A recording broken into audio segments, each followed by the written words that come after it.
Chapter 1. In the 7th year of my mission to win over Liam Davenport, he married his childhood sweetheart. His friend asked him, "You're just getting married like that? What about Vivian Shen? She's so in love with you, isn't she going to lose her mind?" Liam's eyes were cold, filled with disdain. "Then let her," he sneered. "I'm bored of sleeping with her after all these years." And so, on the day of his wedding, I was in a hotel room, slashing my wrist to congratulate him on his new marriage. Liam called. "Can you stop making a scene? Can't we just end this gracefully?" My heart finally turned to ash. I spoke calmly to the system. "System, I'm giving up the mission. I want to go home." The day Liam Davenport and Chloe Zhao got married, he thoughtfully sent me an invitation. I opened it and saw their photo. The handsome man, the beautiful woman, a match made in heaven. I tossed the invitation into the trash and stared at the stars outside my window. In the distance, the city glowed. Jumbotrons scrolled through photos of Liam and Chloe, and fireworks lit up the Chicago sky. I stood alone before the massive floor-to-ceiling window, cut off from the world outside. So lonely. But it was also the most relaxed and free I'd felt in the 7 years I'd spent trying to win him over. Only in these moments could I be myself. I didn't have to break my own heart over a man who would never be mine. My phone wouldn't stop ringing. It was so loud. I picked it up, intending to decline the call. But when I saw that familiar number, my hand froze. It was Liam. He rarely called me. Most of the time, he'd just send cold, curt texts. I always thought he was a man of few words. Until I saw him propose to his childhood sweetheart, his face overflowing with affection, sweet nothings spilling from his lips. That's when I knew. It wasn't that Liam was a man of few words. He just didn't want to speak to me. The thought sent a sharp pain through my chest. This was the most hopeless day of my love for Liam. I rejected the call, lay down on the bed, and drew a sharp fruit knife across my wrist. Before long, a chilling cold crept over me from the blood loss. On impulse, I opened Liam's messages, wanting to hurt him, to make him know that the day of his wedding was also the day of my death. But as I looked at our chat history, at the vast emptiness, at how he rationed every word, a weak, powerless smile touched my lips. Forget it, he doesn't care anyway. He'll just think I'm bringing him bad luck. I should have understood long ago. To Liam, I was nothing more than a disposable bed partner. He'd probably celebrate when he heard I was dead, feeling a sense of relief. My fingers trembled as I struggled to type out a final message. I wrote, "Liam, I wish you and Chloe a happy marriage." The moment I sent it, he called again. I stared at the incoming call, suddenly desperate to hear his voice one last time. But when I answered and heard that cold, indifferent tone, I instantly regretted it. "Can you stop making a scene?" Liam said. "Can't we just end this gracefully?" His words made my chest tighten and a suffocating pain spread through me. It hurt. My heart hurt and my wrist hurt. Liam continued, "Today is my wedding day. You need to be sensible. Just show up at the ceremony. Chloe keeps asking why you aren't here." My hands and feet went ice cold, but I let out a low laugh. I was laughing at my own naivety, at the 7 years I'd wasted on this love. On the other end, Liam was still talking. I cut him off, my voice soft. "Liam, I'm afraid I'll lose my mind. I might just tell Chloe we've been sleeping together for 7 years. Do you think she'll be angry?" There was a pause. He lowered his voice, struggling to contain his fury. "Vivian, you make me sick. Why don't you just go die?" I hung up and looked at the blood flowing freely from my wrist. A smile lifted the corners of my mouth. "I'm being a good girl, Liam." I squeezed my eyes shut, refusing to look at the Jumbotron outside, at the gentle way Liam was gazing at Chloe. I was afraid the sight would make my heart ache even more. My voice was a whisper only I could hear. "System, I'm giving up the mission. I want to go home." After a long moment, a voice echoed in my mind. "The heart in your real-world body can no longer sustain your life. Even if you go back, you won't have many days left. Are you sure you want to return?" I glanced at the gash on my wrist and gave a bitter smile. "I'm sure." Chapter 2. When I opened my eyes again, I found myself in a private hospital room. A boy with chestnut brown hair was sitting by my bed, engrossed in a mobile game. Sunlight streamed in, illuminating the fine hairs on his face. I wiggled my fingers. The boy sensed the movement immediately and looked up. Seeing I was awake, his face lit up with surprise. "You're awake? Are you feeling okay anywhere?" I stared at him, bewildered. He scratched his head. I'm Leo Joe. I was passing by your suite and the door was open. I smelled a lot of blood, so my body was weak, but my heart was beating strong and steady. A reminder I hadn't returned to my own world. I was still Vivian Shen, the Vivian who loved Liam Davenport so much she was willing to die for him. I sighed and closed my eyes. Leo nervously touched my forehead. What's wrong? Are you uncomfortable? I'll go get a doctor. I sighed and opened my eyes, stopping him. I'm just a little tired. I want to rest. Leo breathed a sigh of relief. Oh, good you were out for a week. You have no idea, my family put me in charge of that hotel. If something had happened to you, my parents would have killed me. I was taken aback. I'm sorry. I should have died somewhere else. You don't owe me an apology, Leo interrupted, his handsome brows furrowed in disapproval. You owe yourself an apology where you wronged or something. Ah, it's okay. I didn't mean to blame you. Seeing his flustered expression, I managed a weak, forced smile. He insisted on showing me a game to play, saying it would help me forget my troubles. I opened my phone and found it had nearly blown up. All from Liam. Staring at the long list of missed calls, I felt a daze wash over me. There were also a few messages from him. Vivian, answer the phone. Vivian, what kind of push and pull game are you playing? I'm telling you, Chloe's back. You'd better get a clue. Vivian, Chloe cares more about family than anything. Get your ass over here now and don't you dare leak anything about us. He had sent a lot, but I couldn't bring myself to read them all. I knew his messages would only be about Chloe. I didn't want to see them. I didn't want to feel that pain again. I blocked Liam's number. Looking at the IV in my hand, I hesitated for a moment before reaching over and pulling the needle out. Leo gasped and grabbed my hand. His face was etched with worry. Don't do this, don't do this. I had heard those words from Liam countless times over the past 7 years, but they were always laced with impatience. This was the first time I'd heard genuine concern in them, and it came from a stranger. How ridiculous. Leo held me down and called a nurse, who reinserted the needle. I ordered some porridge for you, Leo said. Just have a little to tide you over, okay? For some reason, my eyes grew hot and my nose tingled. I wiped away a tear and listlessly shook my head. I don't have an appetite. Leo frowned, his expression serious. You have to eat, even if you don't feel like it. You're pregnant, you know? Chapter 3, I touched my stomach in disbelief. Liam and I had always been careful. Except for that one night. That one messy, humiliating night. I would never forget it. Liam had had too much to drink. When he saw me, he pulled me into a tight embrace. He whispered my name, his voice tender. Vivi! Looking into his gentle eyes, I was ecstatic. I thought I was finally breaking through his icy exterior. I thought my love was finally being returned. Liam was wild that night, leaving me completely exhausted. When I woke from a deep sleep, I found he wasn't there. His phone was on the nightstand, blinking with a few new messages. I took the phone and went downstairs, only to find Liam drinking with a few of his friends, looking miserable.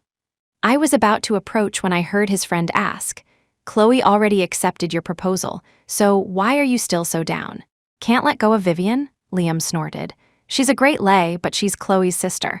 I'm afraid if she makes a scene, Chloe will leave me. His words froze me in place. It felt like a bucket of ice water had been dumped over my head. I couldn't believe it. The man who had been whispering sweet nothings in my ear just hours ago was now so cold. I instinctively wanted to run. But then I heard his friend ask, but if you get married, what happens to Vivian? She's so in love with you, isn't she going to lose her mind? Liam's eyes were filled with indifference. He said mockingly, then let her, I'm bored of sleeping with her after all these years. But she can't lose it just yet. If she goes crazy and tells Chloe a bunch of things she shouldn't, I'm screwed. That's why I just told Vivian I need her to go overseas for a business trip. Keep her out of the country, give her a little something sweet, and it'll be fine. Under the lights, Liam's features were sharp and handsome. When he spoke of Chloe, his voice was warm. When he spoke of me, it was cold and annoyed. Worlds apart. Just then, his phone, which I was holding, started ringing. The piercing ringtone shattered the memory. He saw me, and his face changed. He stood up and walked towards me, his tall frame casting a shadow that made it hard to breathe. He reached for the phone. Give it to me, I asked numbly. Liam, what am I to you? We spoke at the same time. He didn't answer my question, just snatched the phone from my hand, his expression softening instantly. Chloe, what's wrong? Don't worry, I'm on my way. With that, he turned to leave without a second glance. There was still a lipstick mark from my kiss on his neck. I called out to him. "Liam, after 7 years, can you really be this heartless?" He stopped, but didn't turn around. After a moment, he said, "Vivian, stop making a scene." Watching his retreating back, I couldn't comprehend it. This was the Liam I had loved for 7 years. I'd known Liam for 10 years and loved him for 7. His heart was so cold, so hard, I could never warm it. Chapter 4, I managed to drink half a bowl of porridge with Leo's help. Not for myself, but for the baby in my belly. While Leo was on the phone, the system's voice suddenly rang out. "I have constructed the channel for your return. Shall we leave now?" My heart trembled. My hands instinctively went to my flat stomach. I asked the system, "If I leave, what will happen to this body?" The system replied coldly, "Sudden death." I looked at Leo's back as he talked on the phone and sighed. "Never mind, let's not scare anyone." I caressed my belly. A small life was growing inside, my only connection to this world. I was an orphan with a congenital heart defect. 10 years ago, I accepted the system's mission to come to this world and win over Liam Davenport. The system promised that if I succeeded, I could return to my own world with a healthy body and a strong, beating heart. But after 10 years together, I had fallen in love with Liam. I wanted to stay in this world with him. Thinking of the past made my heart ache. I reached for a glass of water, but as I sat up, the world went black and I started to fall. Just as I closed my eyes, bracing to protect my stomach, I fell into a soft embrace, enveloped by a clean, crisp scent. It was Leo. He had caught me just in time. Leaning on him, I was about to say something when a voice came from the doorway. "Vivian Shen, what are you doing?" It was Liam. He stood there, his face dark and menacing. Beside him stood Chloe, a look of concern on her face. She exclaimed, "Sister, you're sick. I should have come to take care of you. We shouldn't have even had the wedding." She clutched Liam's arm, her voice soft. "Liam, I want to take care of my sister. Let's postpone our honeymoon." Chloe loved using me as an excuse to delay things. In the 10 years I'd known her, this drama had played out countless times. As expected, Liam's expression darkened even more. He said, "Chloe, you're just too kind. Vivian still has the energy to flirt with other men from her hospital bed. It's obvious she's faking it." His words left me crestfallen. Of course, Liam would never believe me. Even though Chloe and I were both his stepsisters, Liam always compared us. I was the unkind, disobedient one, nothing like the perfect Chloe. My voice was heavy with despair. "Liam, in your eyes, am I really that despicable?" I looked at him. Liam shot me a disgusted look and said flatly, "Yes.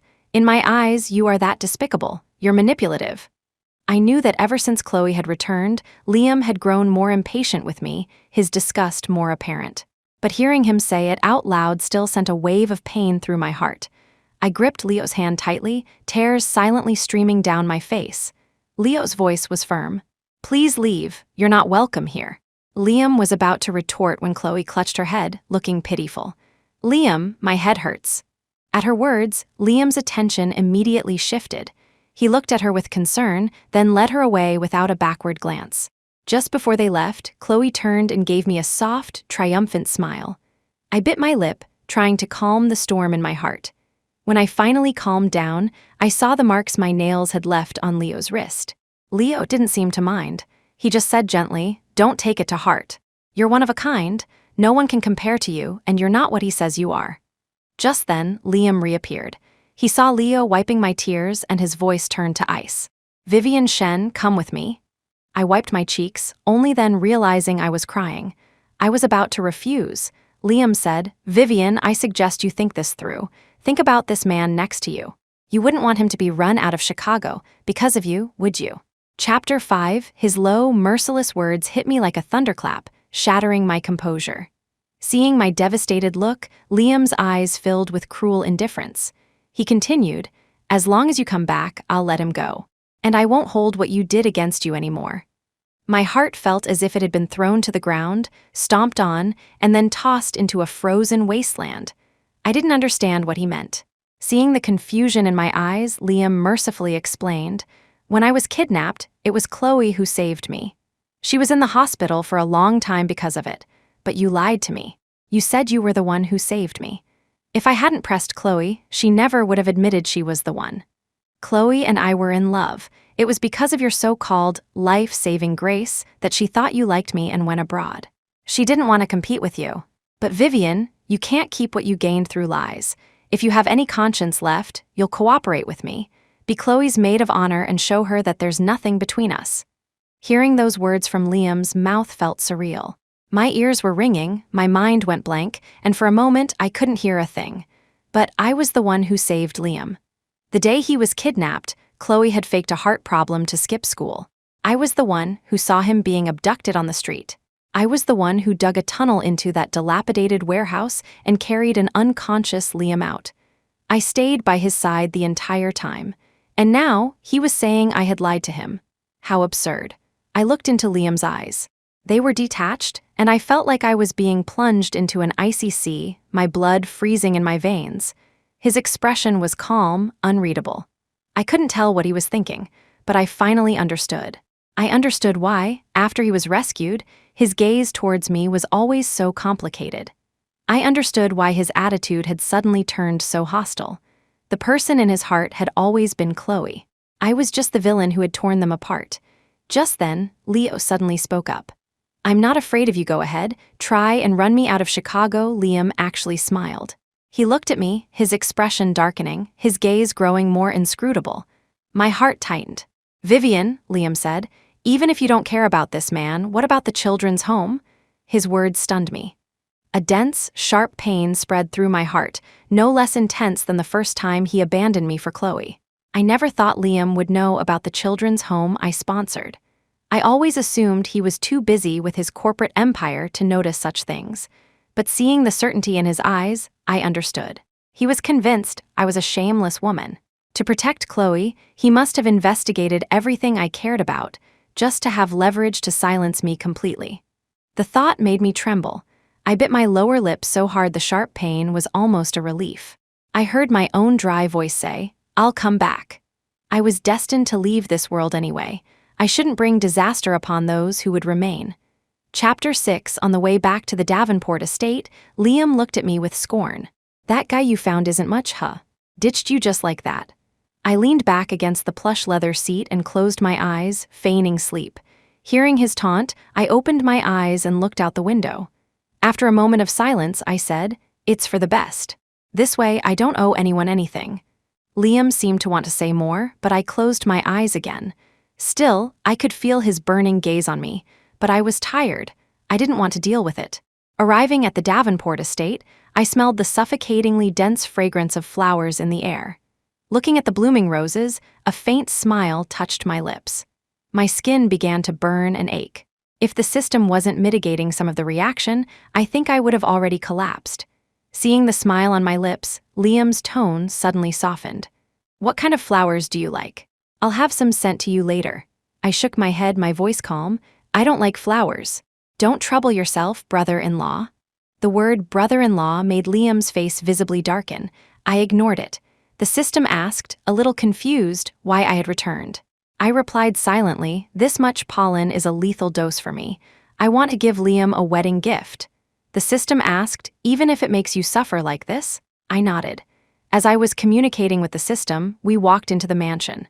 Liam's father, Richard Davenport, and my mother, Linda Zhao, were already waiting. They were comforting a tearful Chloe. The moment she saw me, Chloe's crying intensified. She sobbed at me.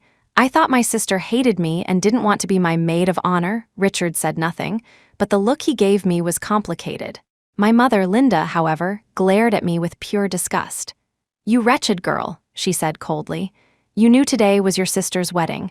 Where did you run off to? You just can't stand to see your sister happy, can you? Liam couldn't bear to see Chloe cry. He went to her side and gently wiped away her tears.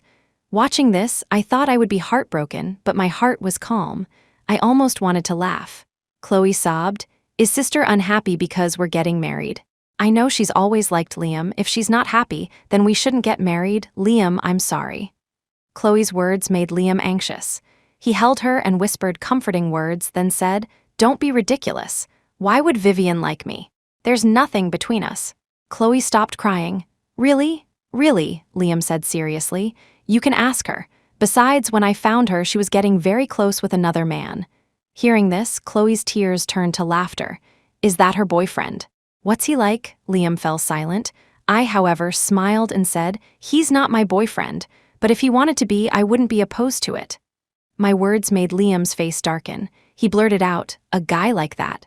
Don't let him cheat you out of everything you have. Looking at Liam's handsome face, I found it hilarious. I said lightly, I lost everything a long time ago. Do you want me to tell you why? Hearing my words, a flicker of panic crossed Liam's eyes. The next second, my mother slapped me across the face.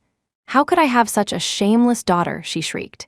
Today is your sister's wedding. You behave yourself and keep your mouth shut.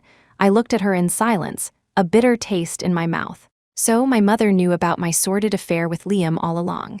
I let out a low laugh. Both the original Vivian and I had longed for a mother's love. Now, I finally had to admit it. A mother's love for her child isn't always unconditional. Chapter 7, Vivian Shen and Chloe Zhao were half-sisters, sharing the same mother. Linda Zhao had always despised Vivian because she was the child of a man she never loved. In her youth, Linda had a passionate, whirlwind romance. But Vivian's maternal grandparents disapproved of her first love, believing he was a bad influence, and forced Linda to marry Vivian's father. Vivian's father was an honest, simple man, a carpenter. He spent his days buried in wood, his only thought to earn a little more money for his family. After Linda gave birth to Vivian, Vivian's father fell ill. Not wanting to be a burden, he chose to divorce Linda, hoping only that she would take Vivian with her and give her a normal life. But the moment Linda signed the divorce papers, she abandoned Vivian with her grandparents.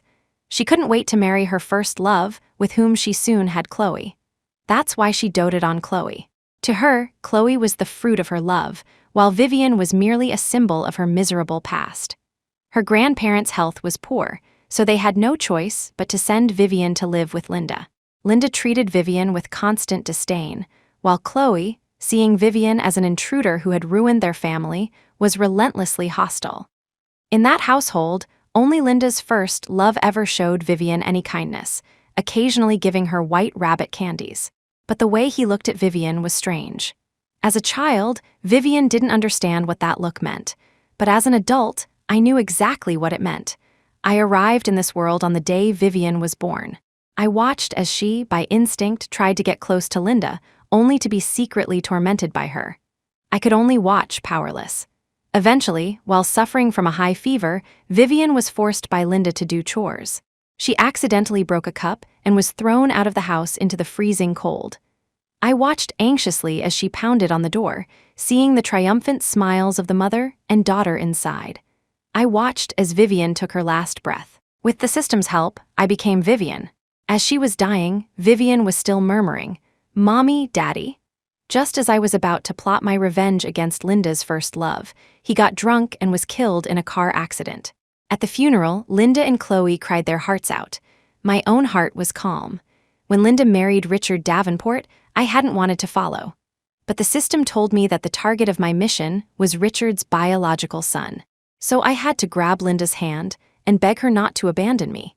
In front of Richard, Linda couldn't reveal her cold, selfish nature, so she reluctantly brought me along.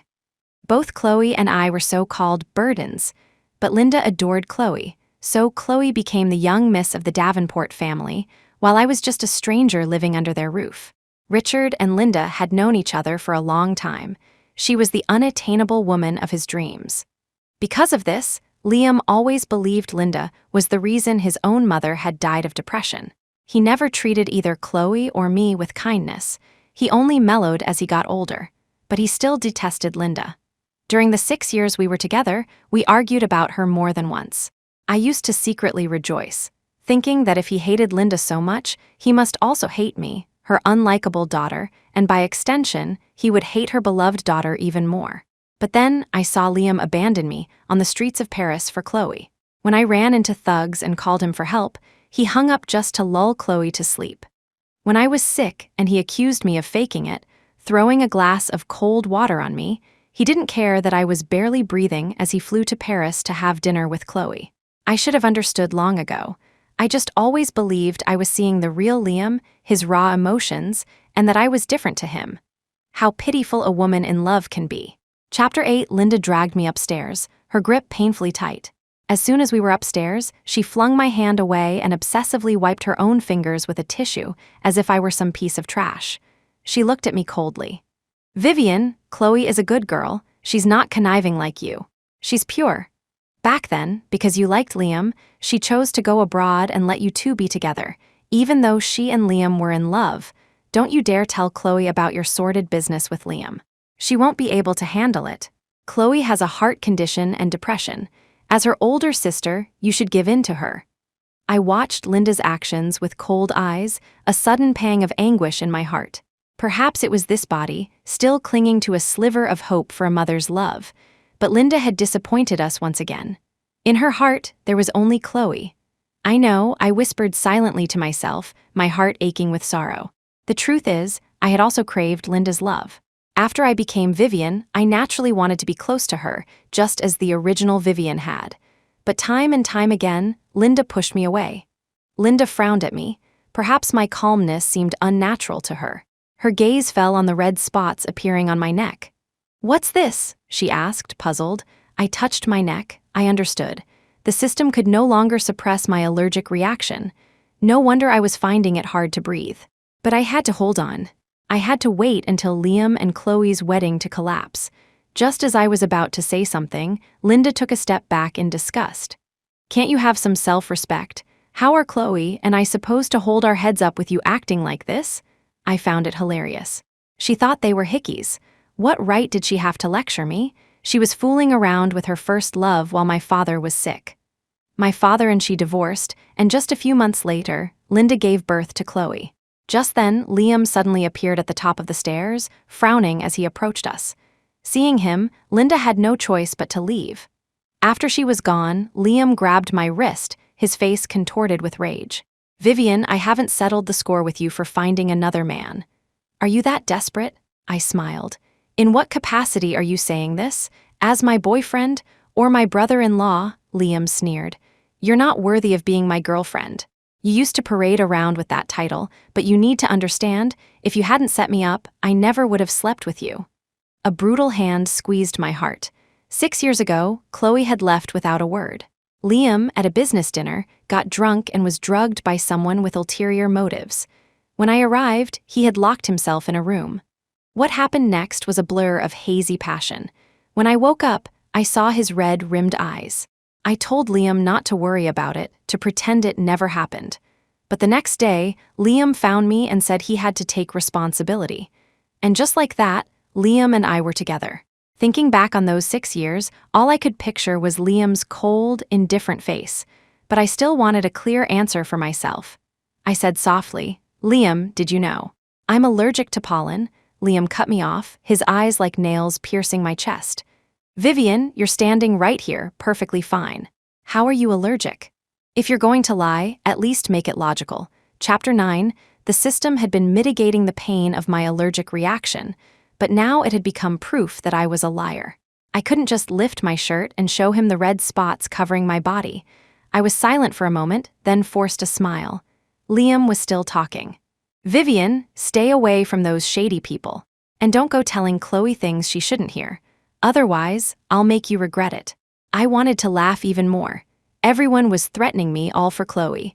But I said nothing, just turned and walked back downstairs. The moment Chloe saw me, her eyes lit up with a smile. She took my hand, her voice affectionate. "Sister, thank you for coming to see me off on my wedding day." Her hand felt clammy and sticky. I pulled mine away. At this, a flicker of sadness crossed Chloe's face. Liam couldn't stand to see her sad. "Vivian, what is your problem?" he said coldly. Chloe quickly grabbed Liam's arm, gently soothing him. "Sister didn't mean it," she said to him. "She was once dragged into an alley. Maybe she has some trauma from that." Suddenly, as if remembering something, Chloe gasped and covered her mouth. But she had already said what she needed to say. My heart sank. I was suddenly grateful that it was me standing here, not the original Vivian. That it was me who had gone through that, not her. I stared at Chloe coldly. My look, so cold it could kill, frightened her. She quickly hid behind Liam. She tugged on his sleeve and whispered, "I'm sorry, sister, I didn't mean it."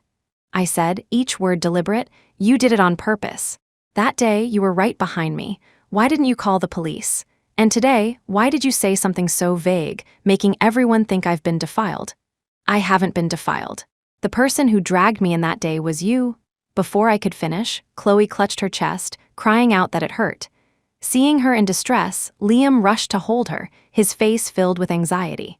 Then everyone else crowded around her.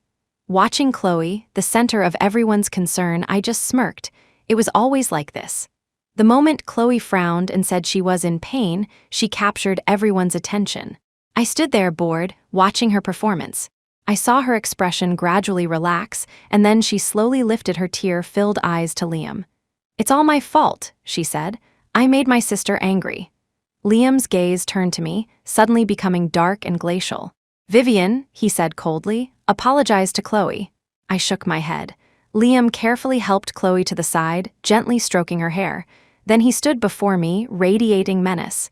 His voice was calm. "I'll give you one more chance. Apologize to Chloe." The fury in his eyes was palpable. I knew if I refused, I would face a painful lesson. But suddenly, I didn't want to endure it anymore. I didn't understand why Liam had to treat me this way. An overwhelming wave of hatred washed over me. I hated Liam for his heartlessness and coldness. I hated my mother for her neglect and favoritism. And I hated myself for my naivety, for believing that if I were just good enough, I could earn their affection. Now I saw how wrong I was. I tried to leave, but Liam suddenly grabbed me. I looked at him and asked calmly, "Liam, don't push me too far." Liam understood my meaning. He suddenly shoved me away violently. I froze. Then my heart was pierced by an excruciating pain. My hands, down to my fingertips, began to tremble. A cold, hard ache rolled through me. My hip slammed into the corner of a table, and a sharp pain erupted in my lower abdomen. A warm stream flowed down my legs. Seeing this, Liam was stunned. Linda's face darkened, and she looked worriedly at Chloe. Chloe's expression was unreadable. She suddenly exclaimed, "Why didn't sister say she was on her period? It's a family tradition that women on their period can't be bridesmaids. Sister, are you doing this on purpose to bring us bad luck? It's one thing if you don't like me, but why ruin my big day?" With that, Chloe covered her face and began to sob. My abdomen was in agony. In a daze, I remembered I hadn't had my period in 2 months. Panic seized me. I grabbed Liam's pant leg and begged, "Liam, please, take me to the hospital. I think I'm having a miscarriage." Hearing my words, Liam's pupils constricted, but he quickly kicked my hand away. Chloe clung to his arm and said, "Sister loves to lie, she's just on her period. Every woman is like this when they have their period." Chapter 10. When I regained consciousness, I was in a private hospital room. A bouquet of dried flowers sat on the windowsill, the gentle sunlight making them look peaceful. When I came to my senses, Leo was standing in the doorway, holding an insulated container. He smiled when he saw I was awake. "You're awake," I nodded numbly. Leo sat down beside me, his face filled with indignation. "Those bastards, they're not even human leaving you there all alone. Good thing I showed up, or you and the baby would have been in real trouble." I woodenly touched my flat stomach. I couldn't believe a life was growing inside. I asked Leo, "Is my baby still there?" Leo nodded. "But you need to rest and recover properly." And you, honestly, knowing you're allergic to pollen and still going to a place like that, I suddenly remembered Leo was also allergic to pollen and quickly asked, "Are you okay?" "I always take my allergy meds before I go out," Leo said. "Besides, I'm strong. Of course I'm fine." I let out a sigh of relief. Just then, a few people appeared at the door. It was Liam and my mother, Linda. The moment Linda saw me, her face filled with sorrow, and she rushed forward. "Vivi!" I was stunned. Linda had never been so affectionate. Since I first met her, she had only ever called me wretched girl or little brat. She had never called me by my name so lovingly. "Are you okay?" Linda asked. "How did you let yourself get like this, fainting just from your period? Do you know how worried your sister was about you?" Leo was about to speak, but I grabbed his hand, signaling him to stay quiet. I looked at Linda's grief-stricken face, feeling only confusion. "What does me fainting from my period have to do with you? Shouldn't this be Chloe and Liam's wedding day? Why does the groom have so much free time to come see me?" Hearing my light tone, Liam grew angry. He pointed a finger at me, furious. "Chloe was so worried about you, her heart condition acted up. You're happy now, aren't you? Satisfied. "You've ruined our wedding." Linda was concerned about something else. She took my hand and asked, "Chloe is your sister. Tell your mother honestly, are you pregnant?" I couldn't be bothered with their games. I pulled my hand away. "Just say it." "What do you really want?" Liam said impatiently. "You and Chloe have the same blood type. She needs surgery and requires your blood. Pack your things and come with us." Leo couldn't hold back any longer. He threw a punch right at Liam's face. "Liam, are you even human?" he roared. "Vivi is pregnant. You want a pregnant woman to donate blood? She almost had a miscarriage. You're trying to kill her and the baby." Liam froze. He looked at me, then at my stomach. "You're pregnant? Is it mine?" I nodded. Suddenly, there was a sound at the door. It was Chloe. She stared at Liam and me, her face pale, her body swaying. She asked tearfully, "Is what sister said true?" "She's carrying your child." As she cried, Chloe's face grew even paler. She clutched her chest, gasping for air, looking as if she might die at any second. Chapter 11. Chloe sobbed her apologies to me. "I'm sorry, sister. I shouldn't have come back. Then you and Liam could have been happy together." Liam wrapped her in a compassionate embrace, murmuring reassurances. "Chloe, you know my heart. You're the one I love, the one I want to be with forever." At his words, Chloe's crying intensified. She clung to him tightly. "But what about sister? She's carrying your child." Without a second thought, Liam replied, "Your health is poor. We can have Vivian give birth, and you can raise the child as our own. If you don't want that, we'll just have her get rid of it." Such a casual sentence, sealing the fate of me and my unborn child. I looked up at Linda. Her face showed complete agreement. I suddenly wanted to laugh. I felt like a fool. Then, Linda looked at me with a troubled expression. She hesitated for a long time before saying, "Chloe's health is poor. Her heart condition has led to many complications. She needs a bone marrow transplant. We had you tested. Your bone marrow is a perfect match for Chloe's." It all clicked. 3 years ago, Liam had suddenly taken me for a full medical checkup. At the time, I thought he was doing it because he cared about me. Now I finally understood. Liam wanted me to be Chloe's personal supply bank. No wonder a man of Liam's status would put on an act for me and keep it up for 6 years. How laughable. I couldn't help but laugh out loud. I looked at Linda and suddenly asked, "Mom, if you hate me so much, why did you give birth to me?" Linda looked away, uncomfortable. I understood. "This was your idea, wasn't it?" My words seemed to light a fuse. Linda put her hands on her hips and said viciously, "This is what you should do as an older sister. You knew perfectly well that Liam and Chloe were in love, but you had to break them apart. Chloe's health is poor and you're healthy. What's wrong with helping her?" Leo was flushed with anger. He grabbed a nearby broom and started trying to chase Linda, Liam, and Chloe out. Chloe sobbed apologies to me, crying that she would give Liam back to me. Liam protected her, comforting her all the while. The scene was a mess. But seeing the genuine pain and anger on Leo's face, my heart suddenly calmed. Someone did care about me. I wasn't alone in this world. Looking at the chaotic scene, I spoke calmly. "I won't donate. I'm pregnant. I don't want it to be a double tragedy." Liam blurted out, "Vivian, how can you be so vicious? Chloe is your own sister.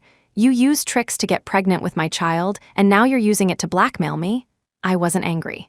Looking at their faces, I felt nothing. I sat up, lifted my hospital gown, and let them see the dense red spots covering my body. Then, without looking up, I said, "I'm allergic to pollen." "Liam, when you covered the entire city in flowers, did you ever consider the lives of people like me? I used tricks to get pregnant with your child. Liam, weren't you the one who slept with me, night after night? Now that Chloe's back, you want to hide all of this so you can keep playing the devoted lover." Chapter 12. I suddenly remembered the days when I first came to the Davenport house. Richard doted on Linda, trying to win her favor through Chloe and me. Linda would hold Chloe's hand, her eyes glistening with tears. "We're so grateful that you're willing to take us in. We couldn't ask for more." Linda often ordered me to do chores. "Your stepfather gave you a place to live. You have no blood relation to him, so you can't just accept his kindness without earning it." In front of Richard, she was always so cautious, making me do housework, cook, and even eat scraps like a dog. Meanwhile, her beloved daughter lived a life of luxury. Richard didn't care about me. He could see that Linda favored Chloe. Only Liam. When Liam came back, he found me slaving away, pushed me into a chair at the dining table, and said coldly, The Davenport family is wealthy enough to support one more person. Aunt Linda, you always make Vivian work. Why not Chloe? Linda forced a smile. Vivian is the older sister, Chloe is the younger. She should protect her sister. Besides, Chloe's health is poor. Chloe's health was poor, which was why Linda had married Richard in the first place. After all, her heart belonged to her first love. When Liam returned, I watched him from a distance. This was the man the system wanted me to win over. What was Liam like? Exceptional, humble. To be worthy of standing by his side, I studied relentlessly, trying to make myself a better match for him. Liam and I were in the same class. When I was buried in my studies, he would poke my back with a pen, then lead me to the rooftop to feel the breeze. Vivian, he asked me once, what do you want? I looked at the distant, hazy mountains and said, I want to be free. For me, freedom was a luxury. Before I came to this world, I was an ordinary person, struggling to make ends meet every day. After arriving here, I had to complete the system's mission. Though I no longer worried about survival, I was trapped, unable to move freely. The system said I had to stay by Liam's side. Otherwise, I would be forgotten. The Liam I remembered was a genuinely good person. He would laugh and snatch my homework, then pull me outside. We wandered through city streets and country paths. Liam always told me, don't live for anyone else, live for yourself. He would also sneak into my room on stormy nights when I was scared and sit by my bed, telling me stories. I wasn't a good person, but for Liam, I was willing to become one. Only I knew about the dark emotions churning inside me. The system was the thing that kept me in check. I had planned to complete the mission and return to my own world, but seeing this side of Liam, I fell for him. How could I not? He was the moon rising in my barren life, his light enveloping me with gentle certainty. In two worlds, he was the only one who cared for me so ardently. He was also a soft-hearted person. When I found that children's home, so similar to one in my other world, he didn't hesitate to pull out his wallet and sponsor them. But that good Liam, when did he change? I don't know. All I know is that the later Liam was cold and merciless. He always looked at me with a scrutinizing, superior gaze. He was judging me. Chapter 13, the world in front of me suddenly dissolved into chaos. As I lost consciousness, the last thing I saw was Leo's concerned face. In my drowsy state, I had a dream. I dreamed of my 20th year, the day before Liam was kidnapped. It was my birthday, but Linda had forgotten. I didn't feel much. I had already accepted that she only cared about Chloe. I passed by a coffee shop and saw a couple sitting by the window. The girl was holding a small, pristine white cake. It looked exquisite and delicious. I remember Liam was with me that day.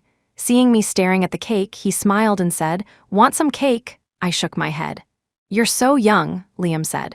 "Why do you always look like you're carrying the weight of the world? From now on, when life gets bitter, eat something sweet." He took my hand, led me into the coffee shop, and ordered several different cakes. I frowned and said I couldn't finish them all. Liam laughed out loud. "Vivian, you're a Davenport now. If you can't finish it, you don't have to." But then I had another dream. I dreamed that Liam and I were finally at the altar. He was in a handsome suit, looking incredibly dashing. But his face was filled with a sorrow I couldn't comprehend. I didn't understand his sadness, but he looked so heartbroken that my own heart shattered. Liam said, "Vivian, if one day I don't love you anymore, you mustn't love me either." The moment he finished speaking, a crowd of people rushed in and dragged him away. I desperately reached for him, but only managed to grab a torn piece of his sleeve. Then I woke up. When I opened my eyes, Leo was keeping watch beside me, his head nodding off before he would jerk it back up. I didn't make a sound, but Leo still noticed I was awake. "You're up," he said, his voice full of pleasant surprise. "Are you uncomfortable anywhere?" Watching Leo bustling around for me, a warmth spread through my heart. "I kicked them out," Leo said. "Who do they think they are, the Davenports of Chicago? He can't control everything." This hospital was owned by Leo's family. Thanks to him, I was staying in the top-floor suite. "You fainted yesterday," Leo said, "and your sister tried to faint too. Lucky for her, I could tell she was faking it." You should have seen the look on Liam's face when he realized she was faking. She was putting on such a show, so I just said, "Girl, I feel you. I'm a drama queen too." You have no idea how priceless her expression was. Leo's animated storytelling reminded me so much of the old Liam. Seeing my expression dim, Leo looked a little sheepish. Am I being too loud? I smiled and shook my head. Of course I didn't find him loud. He was like the Liam of many years ago, bringing a splash of vibrant color to my monotonous, gray life. I said softly, Leo, I want to go hiking tomorrow. Leo agreed without a second thought. He wanted to come with me, but he had a competition the next day and couldn't get away. In the end, his cousin accompanied me. Her name was Iris, and she had a round, cheerful face. The moment she saw me, she exclaimed, Wow, you're so beautiful, Iris, like Leo was open and talkative. Under Leo's reluctant gaze, we set off for the mountain. But our luck was bad. A sudden downpour started halfway up. Iris and I found a small shop at the scenic spot to take shelter. While my phone still had battery, I sent a message to Leo to let him know we were safe. The rain grew heavier. Iris and I prepared for the worst, spending the night on the mountain and waiting for rescue. At 6 a.m, Leo appeared before me, drenched from the rain, his hair matted with mud, panting as he led a rescue team. He arrived with the sunrise. I was surprised. What are you doing here? It's so dangerous. His face was pale, but he managed a smile. You and Iris were here. I was worried. Besides, you have the baby to think about. Chapter 14. When we got back to the city, a man rushed over and hugged Iris tightly. I felt a little embarrassed. I'm so sorry. It's my fault for insisting on hiking. I got Miss Joe into trouble. Iris and the man said in unison, It's fine. They looked at each other, their eyes filled with affection. I watched from the side, realizing this was what it looked like when two people were truly in love. The man's name was Ethan Fu. Ethan didn't blame me. He even comforted me. Iris is very capable. It's good she was with you. I gave a polite smile and stepped away. I didn't want to disturb their reunion. I walked to the side and suddenly saw Liam and Chloe clinging to each other lovingly. They walked into a lounge, not even bothering to close the door properly. They kissed each other desperately. Chloe looked up at Liam, tracing his jaw with her finger. Liam looked down at her. They kissed, the sound of their saliva mixing filling the room. Chloe's cheeks were flushed as she tugged at Liam's shirt, guiding his hand under her clothes. The sight made my stomach churn. The bile I had just managed to suppress rose in my throat, and I retched quietly. They were so engrossed, they didn't even hear me. The air was thick with a nauseating, suffocating intimacy. Liam, Chloe murmured, do you think I'm easy doing this with you, but I'm so scared. I think about you and my sister having a child, and I have nothing. I can't compare to her. This body is all I have. Please don't despise me for it. Her eyes were red. Their lips parted, a thin strand of saliva connecting them. Before she could finish, Liam silenced her with another kiss. I couldn't ask for more. Vivian and I were just an accident. My heart only has you.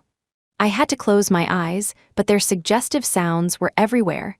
A piercing ringtone suddenly shattered the quiet, abnormally loud in the lounge.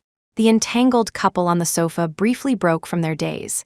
Chloe reached out to silence the phone, but the ringtone blared again a second later, as if daring her not to answer. Liam answered impatiently. His assistant's voice came through the line. Mr. Davenport, Miss Shen is missing. I smirked. So Liam was concerned about my whereabouts. How surprising. Chloe was surprised too. A flash of jealousy crossed her eyes, then she said sadly, Sister is carrying your child. You should go find her. Liam kissed her forehead gently. I'm not worried about her. I'm worried about her bone marrow. She's supposed to donate it to you. I wish she were dead. Then her heart could be yours. Hearing Liam's words, my heart still ached. I tried to leave, but I accidentally made a noise. This time, the people in the lounge finally noticed me. Liam's face was grim. Vivian, are you following me? I laughed. Is this place exclusively yours, Liam? Is your name on it? You two couldn't wait to put on a live show here? Liam's face was stern. Where were you yesterday? Before I could answer, Iris's voice rang out. None of your business. When Liam saw Iris, a flicker of admiration crossed his eyes. But when he saw Ethan standing protectively in front of both of us, his expression soured. Then he said with malice, You two must be a couple. He continued, Then this young lady should be careful. Vivian is a slut who can't live without a man. You better watch out or she'll seduce your boyfriend. Chapter 15. Iris slapped Liam across the face. Chloe shrieked and tried to scratch her. Iris sneered, grabbing Chloe's hand. I don't hit women, and don't you dare fake being sick with me. Go ahead, die right here in front of me, then I might feel a little regret. With that, she led me and Ethan away. We went to a rooftop. Iris carefully draped a jacket over me, then turned and scolded Ethan. Ethan, didn't you know Vivian is pregnant? Why did you have to say all that in there? Ethan smiled apologetically. Looking at them, I had a feeling. I was about to learn something important today. Iris glanced at me cautiously, hesitating before carefully choosing her words. Vivi, if I told you that Liam might have a problem, would you believe me? I was silent for a long time. Is he Liam? I asked. Iris nodded. I felt a pang of disappointment. Seeing my disappointment, Iris quickly added, Vivi, what I mean is, he is Liam, but he's also not Liam. Do you believe that this world is actually a world inside a book? And I'm not being conceited, but Ethan and I are actually the main characters of this world. You and Liam are also main characters. This is a crossover world. My brother is the unlucky one. He's just a supporting character, the kind with no love life, just shows up to do odd jobs. Ethan and I are like a sweet romance novel, sweet from beginning to end. But life has its ups and downs. You and Liam represent the tragic, angsty novels. Vivi, do you have a system that's making you win over Liam? I nodded. Iris sighed.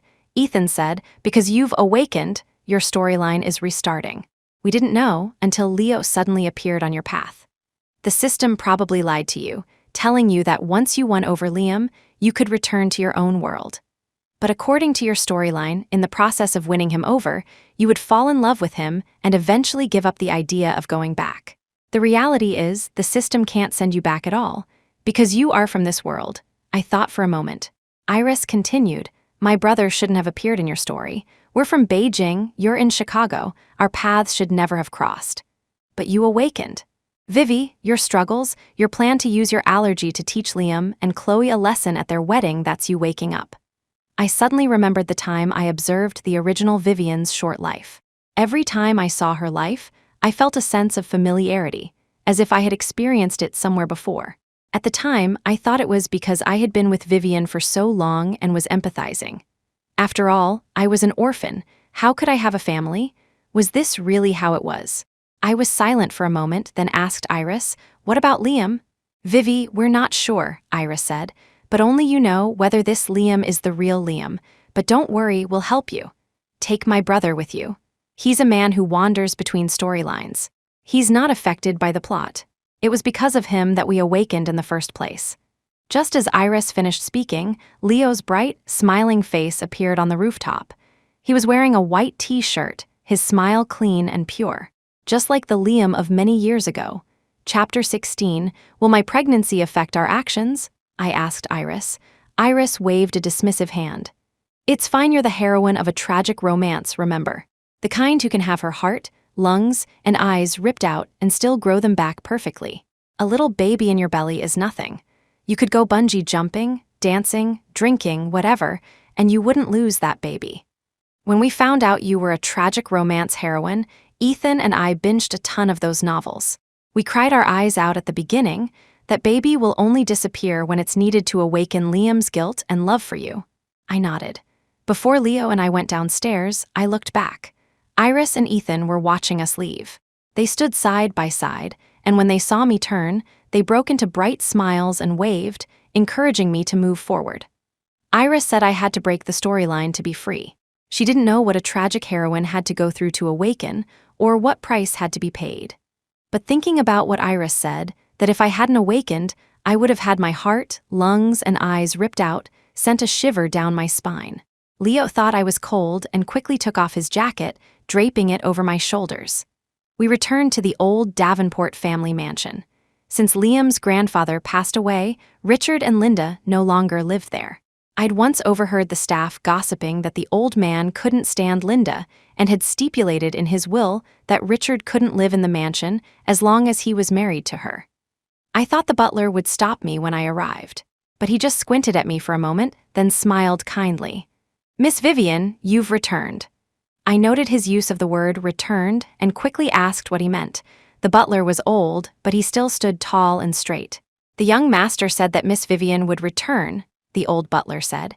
He led Leo and me to Liam's room and then left. Liam's room was warm and immaculate, completely different from his sleek, modern penthouse. The room was spotless. The butler must clean it often. But no matter how well cared for, the ribbon on a small box on the desk had faded. On Liam's bed were several stuffed animals, the ones I had wanted as a child. They carried the clean scent of soap that I had always loved. Just one look, and tears started to fall. This room was identical to my room before I came to this world. But there was no trace of me here, no photos of Liam. I searched the room for a long time until Leo suddenly called out, "Vivi, come look at this." I walked over and saw him holding a thick photo album. But when I opened it, there were no photos inside. The pages were filled with watercolor paintings. The style evolved from immature to skilled. Liam had never painted in front of me, but a voice deep inside me knew that these were his. The scenes in the paintings were unfamiliar. They chronicled the growth of a boy and a girl, but I had no memory of these events. From the moment I was born into this world and gained consciousness, these memories didn't exist for me. Yet, looking at these paintings, my eyes filled with tears. We also found a diary, chronicling the lives of Liam and Vivian from childhood to adulthood. It was light and free. In the diary, we traveled across mountains and rivers, living each day with ease and joy. Chapter 17, Liam's diary, frequently mentioned a milk tea shop. In it, he wrote that I and Liam often went there, and that I loved their milk tea. Leo and I searched for a long time before finally finding the shop tucked away in a small alley. I showed the owner a photo of Liam and asked if she remembered him. The owner squinted at it for a long time and shook her head. I looked around the shop, but on the message wall, we couldn't find any notes from Liam. I felt dejected. As Leo and I left the shop, I was holding a cup of milk tea. It was the flavor Liam had written in his diary was my favorite. I took a sip. It was delicious. The old me would have loved this taste. We passed a young couple. The boy in a school uniform said to the girl, "See you tomorrow." The girl watched him leave, her eyes filled with restrained affection. "See you tomorrow," she whispered. Leo snapped his fingers. "Do you have a picture of Liam from when he was younger? The Liam now looks like a stern old man. Who would recognize him?" I pulled out my phone and found the one I had saved. It was from Liam's high school days. He was just coming back to campus, bathed in sunlight. His face was full of a warm smile. Leo grabbed my hand and we rushed back to the milk tea shop, holding up the phone. "Oh, him," the owner said. "I remember him. For a while, he used to come in by himself, looking completely lost. He'd order milk tea but never drink it. He was handsome, so I remember him well. My daughter even had a crush on him back then." I asked eagerly, "Did he leave anything behind? I saw you have a message wall. Do you still have the old notes?" "I do," the owner said. "My husband always complains about me keeping them, but I always say, what if someone wants to come back and look one day? I'll go find them for you." A few moments later, the owner returned with a large box filled with notes covered in wishes and feelings. "They're all in here," she said. "I never sorted them. When the wall gets full, I just pack them up." I thanked her profusely. The sun shone brightly outside as Leo and I sat by the window, comparing Liam's handwriting from the diary to the notes, searching for his messages. Watching a big guy like Leo do this with me, I felt a bit embarrassed. Maybe Liam never left any messages. Leo looked serious. "Haven't you noticed? Liam is trying to give you clues, but he can't be too obvious. I think he's worried about something. Because this diary isn't signed. If that other Liam found it, he might just think it's your fantasy." Found one, Leo excitedly held up a small note and handed it to me. I took it, and tears immediately welled up in my eyes. It was from the day I first came to the Davenport house, written by a 16-year-old Liam. "I finally got to see you today. I'm so happy."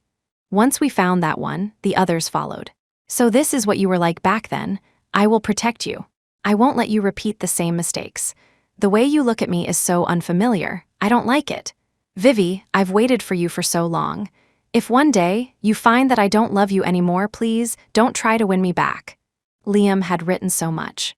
I read through them one by one, a sharp pain in my heart. So, while I was secretly in love with Liam, he was in love with me too. Chapter 18, Leaving the Milk Tea Shop, Leo asked me, "Iris said your storyline is a tragic romance. Is it possible that Liam awakened once before? You said that when you first came to the Davenport house, Liam taught you a lot how to invest in stocks, business knowledge, How to Love Yourself. He was just a high school student back then. Even if he was a genius, he couldn't have been that much of a genius. Leo's words sent me into deep thought. When I first came to this world, even though I had the soul of a 20-year-old, I was very insecure, I recalled, telling Leo about the past. How mature could a 20-year-old soul be? Even though I had seen Linda's cruelty to the original Vivian, I was still influenced by her, still wanted to get close to Linda. But thinking about it now, was I really influenced by the original Vivian? At the time, I didn't notice anything different about Liam. At 16, his knowledge was terrifyingly vast. He taught me so much, but most of all, he taught me to live freely. The thing he said most often was, "Don't get lost in love or you'll end up miserable. You have to love yourself first before others can love you." Back then, I thought Liam didn't like me. After all, he was dismissive of both Linda and Chloe. So I thought he was trying to warn me. But now, I realize the torrent of emotion hidden beneath those words. I finally understand why Liam's gaze was always so restrained and sad. For Liam, he was living consciously, desperately trying to make me wake up too. How hopeless he must have felt, watching me follow the system's instructions to win him over. Leo handed me a tissue and another note. I just found this, it was stuck to the back of another one. It was Liam's handwriting, dated the day Chloe went abroad. Liam had written, "I'm sorry." Seeing that note, my mind buzzed. I finally understood why Liam had changed from that day on, why his gaze towards me had grown colder. It wasn't because he thought Chloe was the one who saved him, nor was it because he and Chloe had separated. It was because he was in despair. He realized he was still on the path of a tragic romance. He wanted to warn me, but under the power of the plot, we became entangled. No wonder on the day after we first slept together, Liam's eyes were filled with sorrow. He was grieving, but at that time, I didn't see his pain. I couldn't understand his struggle. I don't know why Liam didn't tell me, but I think he must have had his reasons. Leo asked me, "Is the Liam now the same Liam you remember?" I covered my face. The tears wouldn't stop. He's always been Liam, but he's not the Liam I fell in love with. He's not the one who's off. The old Liam was the one who was off because we were just following the plot. Thinking of this, I broke down crying. I didn't know what I was crying for. According to the plot Iris told me about, we were supposed to go through a series of chases. I was supposed to have my kidneys, heart, and eyes ripped out, and finally lose the baby. Only then would Liam start to come to his senses. He would start his groveling ex phase, we would go through a series of tribulations, and only then would we get our happy ending. But did I want that? And did Liam want me to go through all that pain? I don't know if the unawakened me would have wanted that, but I don't. And I know that Liam would never want me to become that kind of tragic romance heroine. He couldn't bear to see me suffer. I should have understood long ago. Chapter 19, the first time Liam Davenport saw Vivian Shen, she was wearing a faded, old dress. Her shoes were so worn they had a hole, revealing a rounded toe. Her toe, like the rest of her, seemed out of place and anxious in the opulent old mansion. As for Linda and Chloe, one was a master manipulator, the other a mini manipulator. Neither was interesting. He genuinely detested Linda. Because of her, his mother had died of depression. Linda had been involved with his scumbag father long before his mother's death. After she passed, Linda wasted no time moving in. Luckily, she didn't have a son, or his grandfathers would have broken his father's legs. It wasn't for lack of trying. Linda had tried to have a son to secure her claim to the Davenport fortune, but his useless father just couldn't deliver. A trip to the doctor confirmed it. He was sterile. Setting aside the schemes of the two manipulators, Liam found himself captivated by Vivian. He watched her, with a child's instinct, try to get close to Linda, only to be pushed away time and time again. He watched Chloe use the Davenport name to bully others at school, relentlessly tormenting Vivian. And he watched Vivian, after brief moments of despair, spring back like a weed, growing stronger. Finally, when Linda was hitting and screaming at Vivian, using her as an excuse to tell his father that Vivian was a burden and didn't deserve good treatment, Liam couldn't take it anymore. He said coldly, "The Davenport family is more than capable of supporting her. If she's a burden, then so is Chloe. If you're going to say that, then they should be treated the same." Linda stammered, "Vivian is the older sister, Chloe is the younger, and Chloe has a heart condition. The older sister should take care of the younger." Liam rolled his eyes. Perhaps because Liam had spoken up for her, Vivian was grateful. She gathered her courage and, despite her fear, tried to get closer to him. He watched her cautious approach, wanting to tell her she didn't need to be so careful that he didn't bite. But watching her, Liam found it amusing. To outsiders, Vivian was a parasite, clinging to Liam for survival. Only Liam and Vivian knew that she was no parasite. Her roots were dug deep into barren soil, desperately absorbing nutrients, all so she could stand by his side. Vivian didn't know that Liam knew her thoughts, and Liam didn't want to tell her. But watching her work so hard just to become a legitimate Mrs. Davenport who wouldn't drag him down, Liam felt a pang of sadness. He didn't know what he was sad about, but after the sadness came a sense of unease. Much later, Liam would understand why he was sad. He didn't want Vivian to be like his mother, who was a celebrated debutante before her marriage but became just Mrs. Davenport after. He didn't want Vivian's brilliance to be merely a reflection of his own. He and Vivian should complement each other, not have such a brilliant woman hidden behind a man, just like his mother. But at that time, Liam didn't know. He also didn't know that this world was a giant, poorly constructed play. A script written specifically for him and Vivian was silently unfolding. Chapter 20, realizing she couldn't produce a male heir to the Davenport throne, Linda started scheming to have Liam and Chloe get together. But Liam had no interest in Chloe. His heart, without him even realizing it, had already been given to Vivian. But Vivian wasn't on Linda's side. Linda hated Vivian, because Linda had been married 3 times. Vivian was the daughter of her first husband, a man Linda didn't love. He was a carpenter, always buried in his work, not a man of many words. And their marriage was forced on her by her parents. A forced connection is never a true one. But Vivian's father was a decent man. When he was diagnosed with a terminal illness, he divorced Linda so as not to be a burden. Linda, however, was not a decent person. She had been cheating on him during their marriage, and not long after the divorce, got together with her first love and gave birth to Chloe a few months later. Linda's first love was no good either, always looking at Vivian with lecherous eyes. Thankfully, he died in a car crash. Otherwise, Liam would have had to deal with him himself. Still, Liam had someone fill in the man's grave, ensuring no one would ever visit it, and that it would be trampled by people and animals. But Liam had to admit, Linda had good luck. Even though her first love was a scoundrel, he died before the problem could escalate. That's when his scumbag father swooped in and married her. When Linda realized she couldn't have a son, Chloe started putting on a daily show of being frail and delicate in front of him. Liam initially wanted to ignore her, and even thought about throwing Linda, Chloe, and his father out.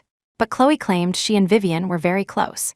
After some subtle probing, Liam discovered to his despair that Vivian couldn't let go of her mother and sister. Well then, he had no choice but to hold his nose and bear it. But as he bore it, Liam discovered that Vivian didn't love him. She was close to him only for the money, to support someone else. This displeased Liam. It was fine if she wanted his money, but she couldn't use it to support some other man.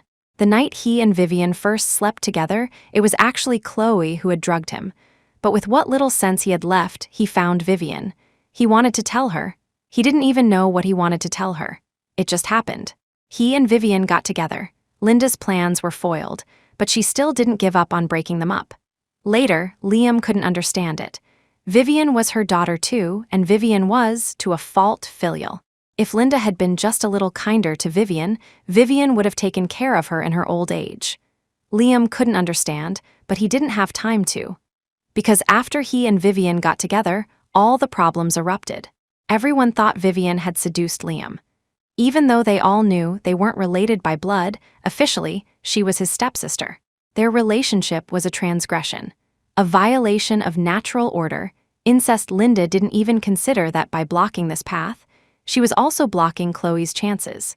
Liam watched as the rumors flew like sharp daggers at Vivian, watched as she, trapped by the baseless gossip and lies, fell into the pit of trying to prove her innocence. Chapter 21, the rumors were like a strange trigger. Liam found himself changing. He began to doubt Vivian. At night, watching her sleep peacefully, a wave of rage would rise within him. He didn't know where this anger came from. He tried to suppress it. He went clubbing. He went bungee jumping. During these times, Vivian would follow him, her face pale. If he went hiking, so did she. If he went clubbing, she would wait for him outside the bar. If he went bungee jumping, she would follow, her legs trembling. Seeing Vivian, the anger in his heart grew stronger. Until one day, after Vivian pushed her away, Chloe said pitifully, "Sister didn't mean it. She was once dragged into an alley, maybe she has some trauma from that." Only then did Liam learn that Vivian had been dragged into an alley by that beast of a stepfather, while Chloe watched from a distance. He wanted to tell Vivian that he didn't care about any of that. But watching her pale face, her desperate head shaking, unable to say a word, Liam wanted to scream at her. Say it out loud, yell at her, "Why are you just shaking your head?" But he couldn't get the words out. Instead, his hand, moving on its own, rose and slapped Vivian across the face. It was the first time he had ever laid a hand on her. When he came to his senses and saw the look of utter devastation in her eyes, Liam wanted to cut off his own hand. That night, Liam visited every temple and shrine in Chicago, fervently kowtowing to the deities, begging them to exorcise the demon from his body. He didn't want to hurt Vivian again, but Liam didn't know that his night away would cause Vivian even greater pain. Everyone was saying that Vivian was a promiscuous woman, and that even Liam couldn't accept it. By the time he found out and had people suppress the rumors, the whispers had already started. If Vivian can seduce her own stepbrother, what else is she capable of? It wasn't until much later that Liam realized they were all being influenced by the plot. But the Liam of now didn't know that. He believed he had a demon living inside him, a demon that would be cold to Vivian, get angry at her, and even hit her. The conflicts between him and Vivian grew. Sometimes, just seeing Vivian talking to another man would make Liam paranoid, wondering if she had stopped loving him, if she was planning to leave him. But whenever he wanted to beg her not to leave, the words that came out were, "Can't you live without a man? Are you that desperate? Why are you so cheap?" Seeing Vivian's pale face, Liam finally realized what he was saying. And Vivian, in turn, became insecure and anxious. One day, he was scrolling through his social media and saw that Chloe, who was studying abroad, had posted a provocative photo. His finger, not under his control, tapped on it. Vivian saw it. She looked like she was about to shatter. Liam knew he should comfort her, reassure her, tell her it was just Chloe's post and he had opened it by accident. But the words that came out were, "Why are you acting like a crazy woman? You're nothing like Chloe." To prevent the demon inside him from hurting Vivian, Liam started avoiding her. He didn't know when he would spew venom at her or when his hands would harm her. Even when his own arms were bleeding, even when they were too weak to lift anything heavy. But when it came to hurting Vivian, his hands were unnaturally strong. Chapter 22, Liam was out drinking with friends. His phone, which he didn't realize, was with Vivian. After a few drinks, a friend asked him, "When you and Vivian first got together, it was a whirlwind. You've been secretly together for 6 years now, right? People should have accepted it by now. Why not go public? Is it because she's your stepsister? Are you afraid of the rumors?" Liam held his glass, his eyes unreadable. Another friend pulled out his phone and showed Liam a picture of Chloe trying to flirt with him, her body on display. "Be careful," the friend whispered. "Chloe might be trouble. Don't let her sway you. Vivian's had it rough these past few years." This friend was the only one who stood by Liam. His other friends all believed Vivian was the one who had seduced him. Hearing his friend, Liam sneered. Who would fall for a woman who throws herself at you? A woman that promiscuous is only good for a bit of fun. "Chloe's coming back. Keep your mouth shut. Don't say anything in front of her. I'm afraid Vivi will be upset if she finds out." At the mention of Vivian, his eyes softened instantly. His friend mimicked his voice. "Oh, Chloe has waited for me for so many years. It hasn't been easy. Keep your mouth shut. Don't say anything. I'm afraid Chloe will be upset if she hears." Liam laughed and cursed at him. "Get lost," Liam continued. "I've been laying the groundwork with the old man for years. I've been planning so that when we get married, no one will say our relationship is scandalous. Actually, no one would dare say anything now," Liam added, "but I'm still afraid of the gossip. I don't want her to be hurt in any way." After all that planning, he was still worried about Vivian being hurt by rumors. Liam thought once he got rid of the demon inside him, he would give Vivian a grand wedding. He would let Vivian be Vivian, not Liam Davenport's wife, Vivian. But Liam didn't notice that at the door of the private room, Vivian was clutching his phone, her body shaking with sobs. It rained heavily that night. On the way back, his friend mentioned that Chloe was back in the country. Liam just shrugged. What's that got to do with me? She can come back if she wants. When he got home, he found Vivian flushed and lying on the sofa. He frantically reached for his phone to take her to the hospital, but by the time he came to his senses, he was standing in the pouring rain. The deluge soaked him. He had only his phone, which was dead. There was no one on the street. By the time he walked home, he found the front door wide open. Vivian was gone. Liam fell to his knees at the doorway, facing the empty house, and cried out in despair. He knew he had completely broken Vivian's heart. Even if it was because of the demon inside him, he was the one who had hurt her. He didn't know what the future would hold. His rational mind told him to stay away from Vivian. That way, she wouldn't get hurt. With that thought, he packed his things and moved back to the old mansion. Liam came down with a fever. In his delirium, he dreamed of Vivian, surrounded by menacing figures. He wanted to drive them away, but when they saw him, they pounced on him and pinned him down. Chapter 23, Liam's friends noticed he had changed. He suddenly hated Vivian and was instead gentle and smiling with Chloe. This gentleness was chilling, but his friend, Alex, thought maybe it's for the best. He had seen Vivian chase after Liam for so many years and felt she had been through enough, so he advised Vivian to give up. After seeing Liam abandon her for Chloe countless times, Vivian finally gave up. Chloe had a heart condition and poor health, so Liam took Vivian's blood, planned to take her kidney, and forced her to donate bone marrow to Chloe. He even tried to force her to donate her heart. Alex thought Liam had lost his mind. On the day of Vivian's surgery, he secretly took her away and replaced her heart with one from a recent car accident victim. In all the chaos, Vivian lost the baby. When Liam heard the news of Vivian's death, he grabbed Alex by the collar, screaming like a madman, "Why is Vivian dead? Why?" Alex rolled his eyes. "You ripped her heart out. Who else was going to die?" Alex, being petty, thought to himself, "You yelled at me, so I'm not telling you Vivian is alive and well." Alex did some digging on Chloe and found out her heart condition was a fake. She was healthier than an ox. He thoughtfully shared this news with Liam, and also told him that it was Vivian who had saved him when he was kidnapped, a credit Chloe had stolen. With the evidence staring him in the face, Liam had no choice but to accept the truth. He went even crazier. Before, he would take one day off a month to secretly watch over Vivian like a stalker. Now, he worked 24/7. His employees were paid handsomely, but they all looked exhausted. Alex watched Liam, who now spent his days drinking, then going to work when he sobered up. He finally developed the classic CEO ailment, a stomach ulcer. Alex felt a pang of pity and was often tempted to tell Liam that Vivian wasn't dead. But then he would remember Vivian's pale face, her dead-eyed expression after she lost the baby, and he would swallow his words. Liam deserved it, but this world was a poorly constructed play. While on a business trip to Paris, Liam ran into Vivian. She was holding a little girl's hand, out shopping. 4 years had passed since they last saw each other. If Alex read those angsty romance novels, he would know that the play was now staging the groveling ex-arc. But he didn't. He just watched Liam chase after Vivian, and Vivian run, and Liam chase again. After nearly getting himself arrested, Liam was diagnosed with cancer. Stomach cancer, terminal. Vivian's heart softened, and she took the little girl to care for him. The little girl was adopted.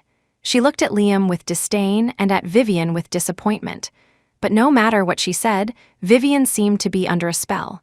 So the only sane people left were Alex and the little girl. Vivian knew Liam's time was running out. Liam knew his existence was a burden on her. So he went crazy again, acting like a rage-filled patient, smashing things in his hospital room and spewing venom at her. Vivian somehow found out about all the things Liam had done for her behind the scenes and came to Alex to ask if it was true. Seeing her sorrow, Alex was silent for a long time. "You already found out. Why are you asking me? But I advise you to leave him. He definitely doesn't want you to see him in such a pathetic state." Vivian refused, but heaven seemed to favor this tragic couple. Liam's illness miraculously went into remission. They were finally getting married. But the play's script was long-winded and padded, so on the day of the wedding, the long-lost Chloe burst into the church with a group of men and kidnapped Vivian. After a long chase, Chloe took Vivian to a seaside cliff. Alex thought, wow, Chloe is pretty impressive, finding a remote place like this. As he was musing, Liam had already snuck up behind Chloe. Alex, Liam, are you crazy? The sniper is in position, you had to go and alert her. Then he watched in horror as Liam, with agile moves, rescued Vivian but fell off the cliff with Chloe, disappearing into the waves. Chapter 24, Vivian tried to follow him off the cliff, but fainted from the shock. When she woke up, she found out she was pregnant. Then, the play spent several hundred more chapters describing how Liam had lost his memory, and how the two of them went through another round of chase and escape. In the final 2 chapters, Vivian and Liam got married happily. Attending Liam's wedding for the nth time, Alex was on edge. Thankfully, there were no accidents this time. He watched the kissing couple on the stage and breathed a sigh of relief. After they were married, one night, Liam suddenly woke up. He remembered all the years of entanglement with Vivian. He looked at the wrinkles at the corners of her eyes, the white hairs in her hair. Liam covered his face and wept silently. He finally realized it wasn't a demon inside him. He was the demon. They had been manipulated by a so-called plot. He gently caressed Vivian's cheek. It was still smooth, but she was no longer that innocent, bright girl, his Vivian. Without his knowledge, she had been hurt by him, yet stubbornly walked back to his side. No, it wasn't that he didn't know. He knew everything. It had always been him. The more Liam thought about it, the more he broke down. He climbed to the roof of his company building and jumped. He said to Vivian, "I'm sorry, Vivi. I'm a coward." But when Liam opened his eyes again, he found he had been reborn. He was back to being 6 years old. His mother was still alive. Liam cried with joy. He thought, this time, he could definitely change the plot. After all, he had the memories of his past life.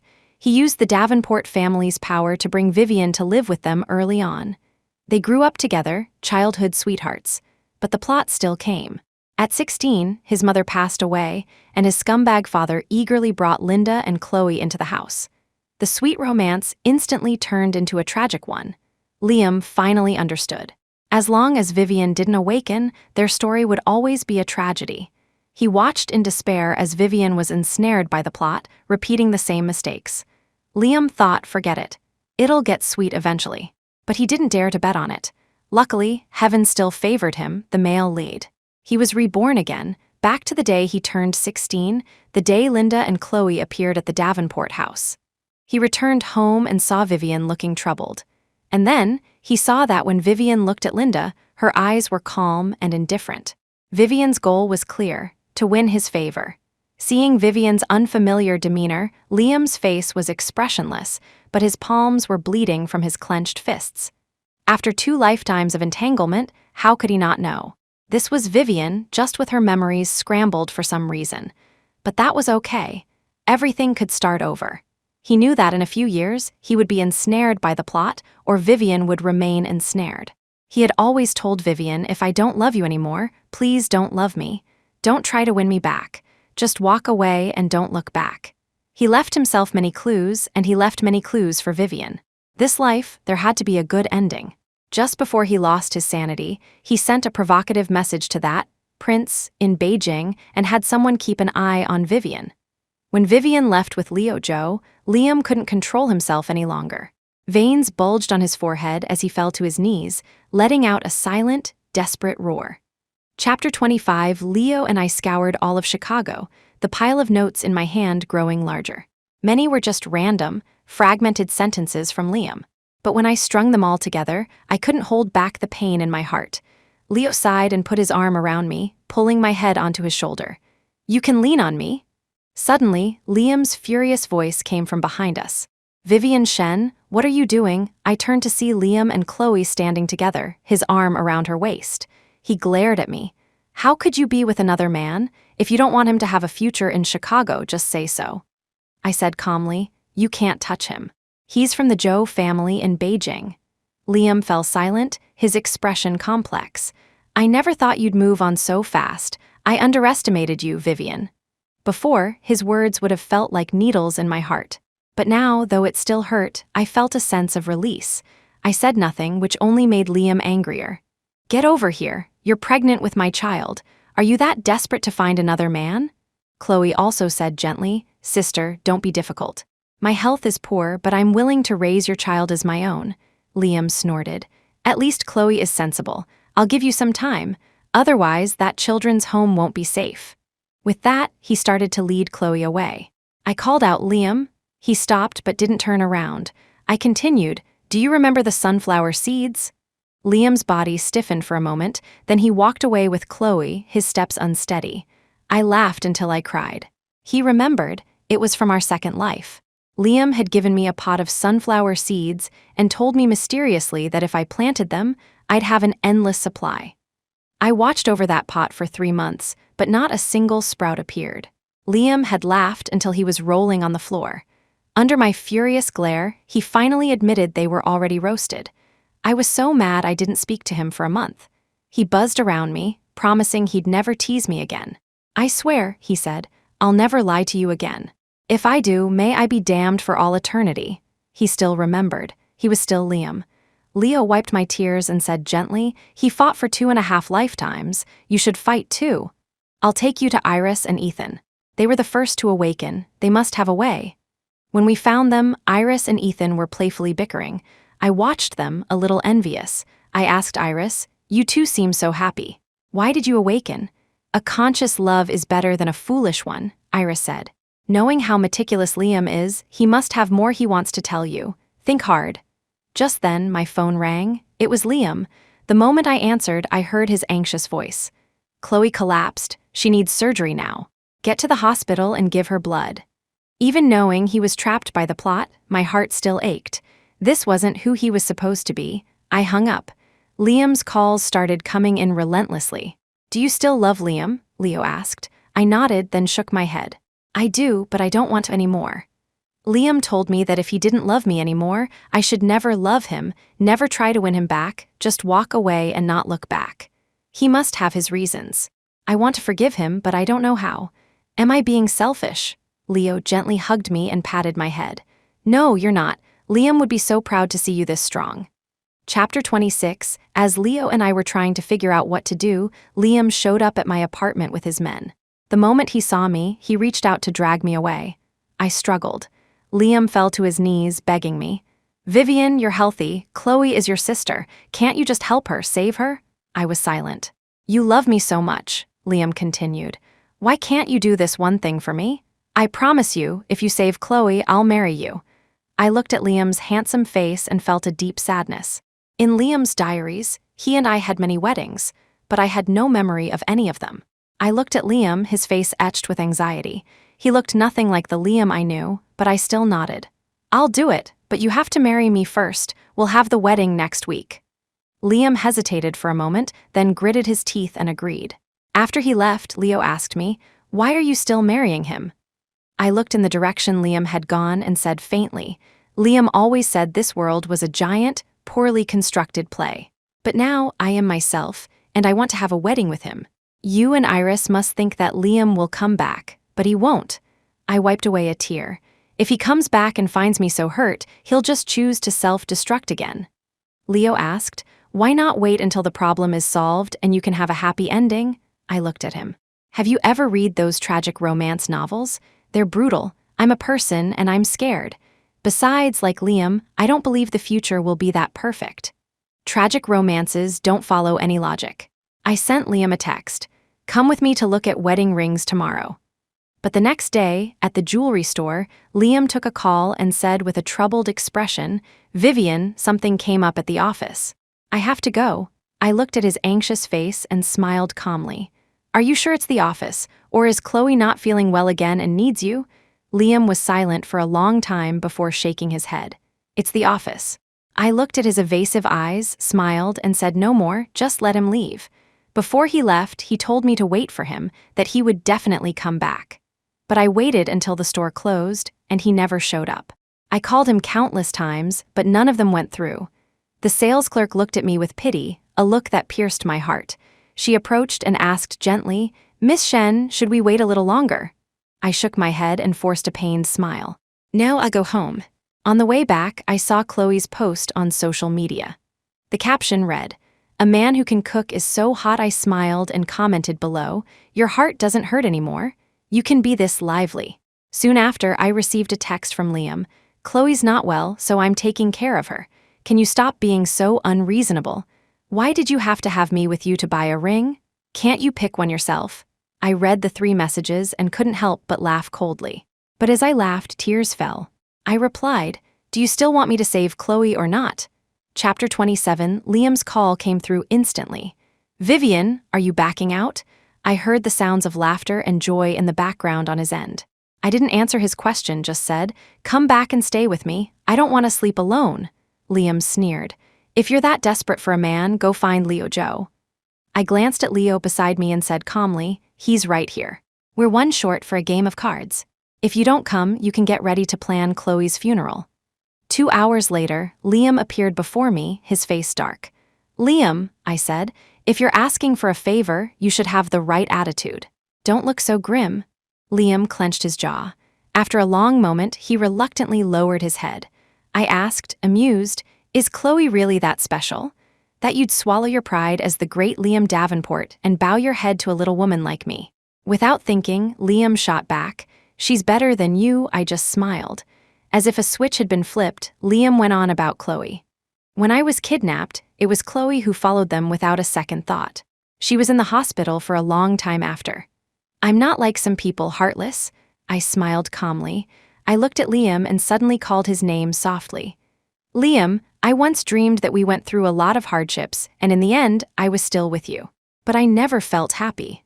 If I'm forced to be with you, of course I won't be happy, Liam said, because you annoy me. I looked at Liam, my eyes welling with tears. In these 6 years, did you not have even a little bit of love for me? Liam looked at me in surprise, as if I'd told a joke. Who would fall for a woman who throws herself at you? A woman that promiscuous is only good for a bit of fun. I clutched my chest. Then why did you come to me on that rainy night? Liam was silent for a long time. So long I thought he wouldn't answer. Just as I was about to tell him to leave, he said, I used to think I loved you, but whenever I thought of Chloe, I felt I had wronged her. Vivian, you can't force love. I nodded. You want to marry me? I can do that, he continued, but I won't legally register it. I want to spend the rest of my life with Chloe. As for the baby, you should have it. Chloe and I will raise it as our own. You can go to France after. Don't you love France? I smiled and nodded. So this is what it was like when we were at peace. Maybe we had once been deeply in love. This was good enough. Leo squeezed my hand sympathetically. Liam looked at him and sighed. I don't know why you're with Vivian, but she was with me once. No matter how flawed she is, she's not some toy for a rich kid like you to play with. You're not from the same world. Leo said seriously, you don't need to worry about that, Mr. Davenport. My family would love someone like Vivi. She's a good person. I won't play with her. If she's willing to be with me, I'll give her all my shares. She's worth it. She's a wonderful person. She's there for me when I'm in trouble. She gives the best to the kids at the children's home. She has a big heart. She's kind, too. She just hasn't met the right people. I gave Liam a long, deep look. He didn't look annoyed. Instead, he looked lost. After a long moment, he seemed to sigh in relief. He whispered, that's good, too. Hearing his whisper, I almost couldn't hold back my tears. As Liam was leaving, I said, come with me to take wedding photos tomorrow. Chapter 28, I thought I wouldn't see Liam at the bridal shop, but he was there, right on time. His expression was peaceful, and he even smiled when he saw me. Chloe's not causing trouble this time? I asked. Liam smiled wearily. Don't be difficult, Vivi. Hearing that rare, indulgent tone, I froze. I looked up sharply. Liam's eyes were filled with pain and a deep affection. I suddenly understood. This was the real, conscious Liam. I covered my mouth, tears streaming down my face. Liam helplessly wiped them away. We're short on time. Let's take the photos first. You won't look good if your eyes are swollen. Leo and I exchanged a look. We both understood what he meant. My heart ached even more. Liam said to Leo, Mr. Joe, I'm sorry for dragging you into this. Leo wasn't as confrontational as before.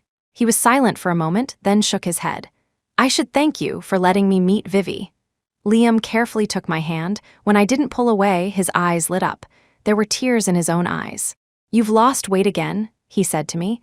No matter what happens, you have to take care of yourself. You have to remember, you have to love yourself first, then others. He smiled at me gently. My throat felt like it was blocked with cotton. The tears wouldn't stop. Liam said helplessly to Leo. Vivi has always been a crybaby. Every time she cries, I'm in for it. Don't let her cry so much in the future. It's bad for her eyes. She's a picky eater too. Don't spoil her with food. Her health is fragile.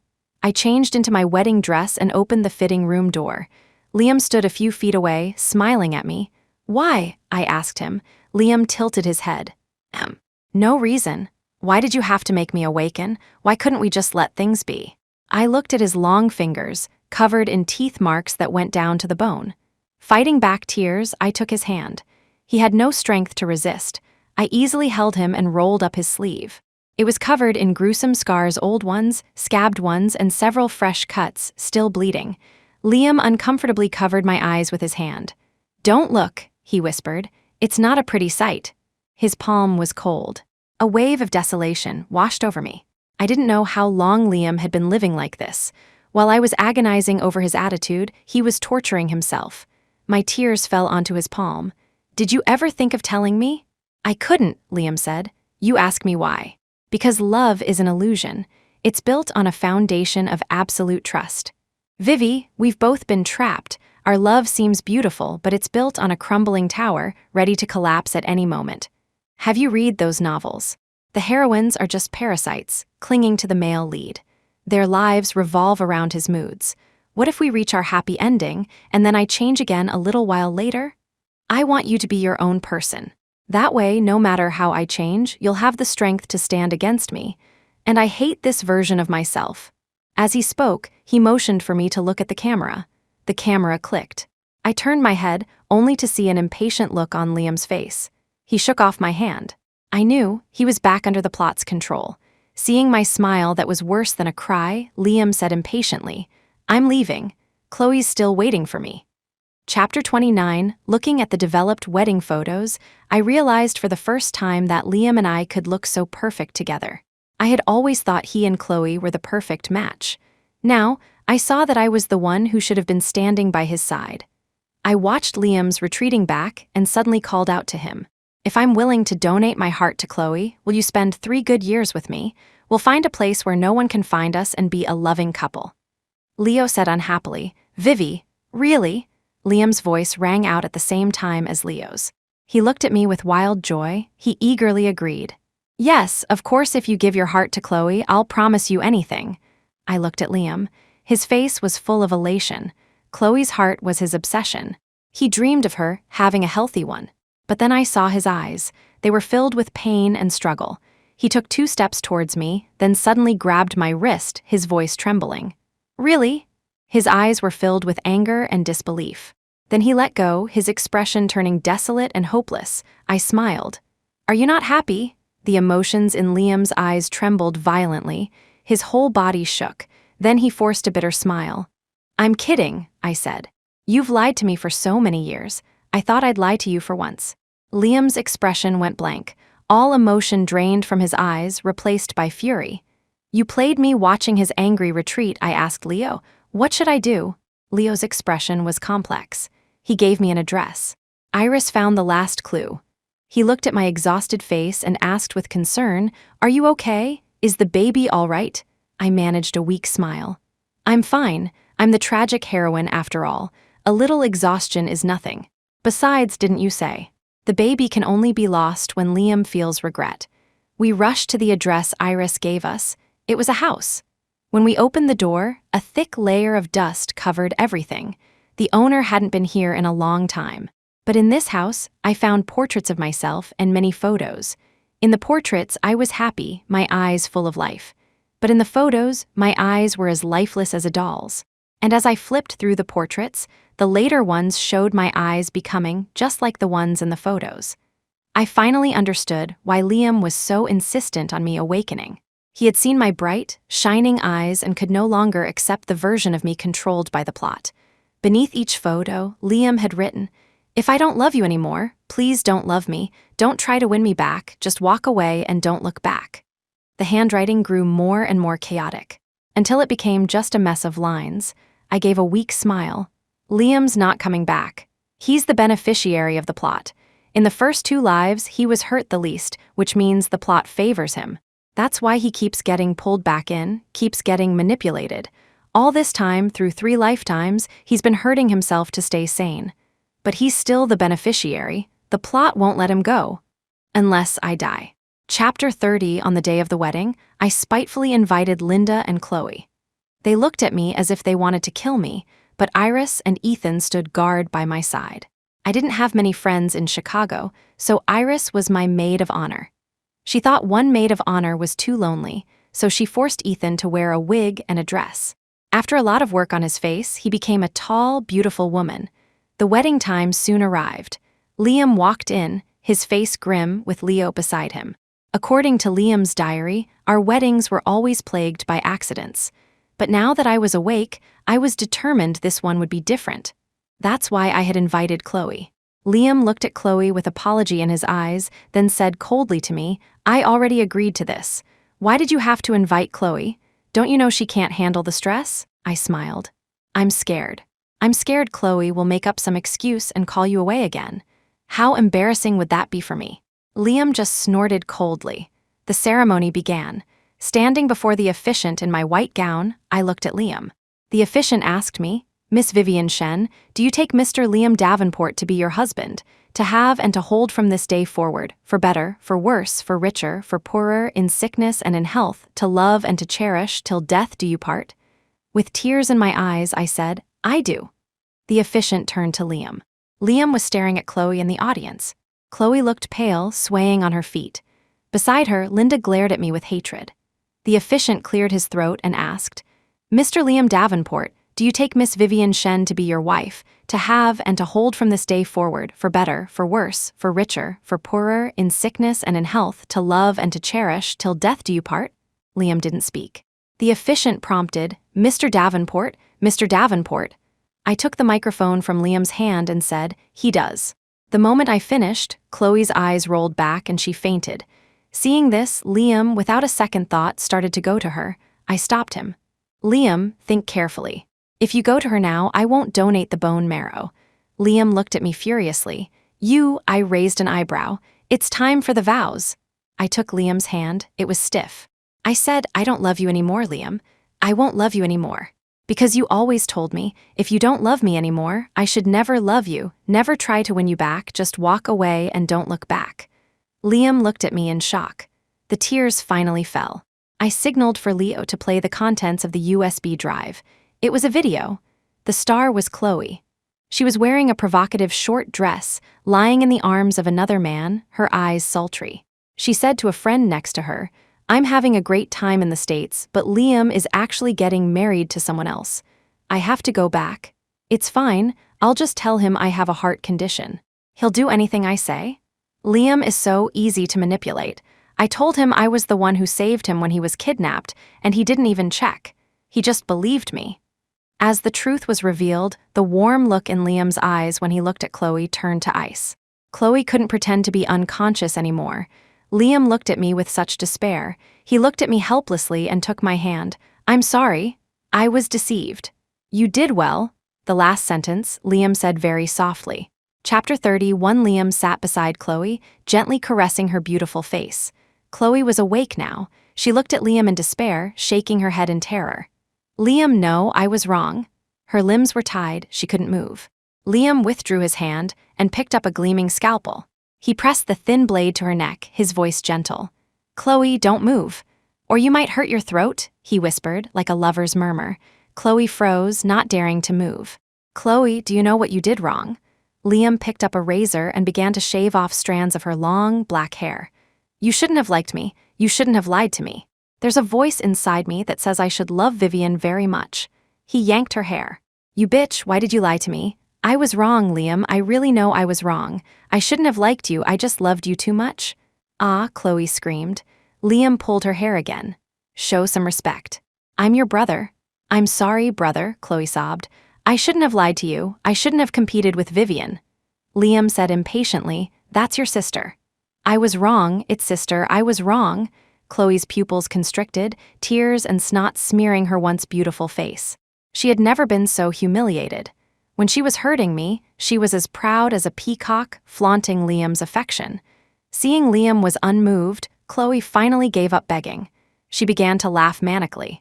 Liam, it's no use blaming me. You were the stupid one. You were arrogant, always thinking you could control everything. But in the end, I played you for a fool. I don't know why you got dumber as you got older. Chloe's laughter was wild. Veins bulged on Liam's forehead. I quickly stepped forward and stopped him. I looked at Liam's bloodshot eyes, my heart filled with sorrow. Liam, what can I do to bring you back? Do you even want to come back? Liam looked at me, then at my slightly swollen belly. His eyes filled with joy. Vivi, can you give me a chance? Let's start over. I swear I'll be good to you. I said calmly, Liam, we ended a long time ago. When you abandoned me for Chloe, we were over. When you left me, sick and alone, in the hospital for Chloe. When you forced me to be Chloe's maid of honor, we were over. When you and Chloe were a happy couple. Liam, when you plotted for my natural death, we were already over. I loved you so much, I hoped you would come back. But I can't accept you setting me up just to rip out my heart for someone else. No matter how much I love you, I can't love someone who's actively trying to kill me. As Liam listened, his face grew paler and paler. When I finished, he was as white as a sheet, his body swaying. Then why did you keep our child? I touched my stomach. There was a small life inside, a continuation of my life and Liam's, but not the Liam in front of me. Chapter 32, I left him with one final sentence. Don't ever show up in front of me again. As Leo and I were about to leave, Liam suddenly grabbed my hand. I instinctively pulled away. A flicker of hurt crossed his eyes. Vivi, I was deceived by Chloe. Can you forgive me just this once? I swear I'll never leave you alone again. You like roses, I'll buy you roses. I'll buy you anything you like. The ring. Yes, the ring, I'll go get it back for you. Don't leave me. I just realized you're the one I love most. I was just unwilling to admit it because I hated you then. Every time I saw you sad, I wanted to kill myself.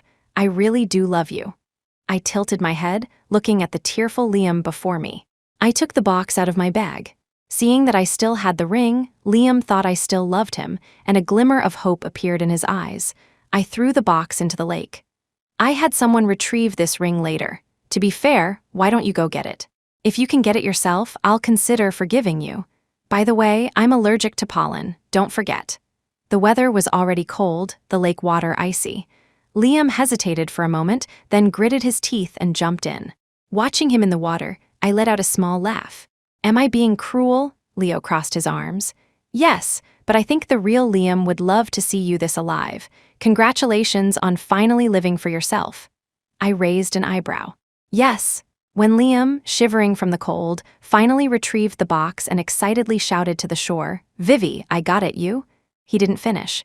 He realized I was long gone. He dejectedly opened the red velvet box and found it empty. Liam fell ill. He called for me from the hospital, but I never went to see him. Leo and I were looking for a way to break free from the plot. Liam playing the groveling ex meant the plot was still in motion. I suspected the hospital had already diagnosed him with terminal stomach cancer. Sure enough, Liam called me. He said he was dying and wanted me to stay with him until the end. I hung up without a word.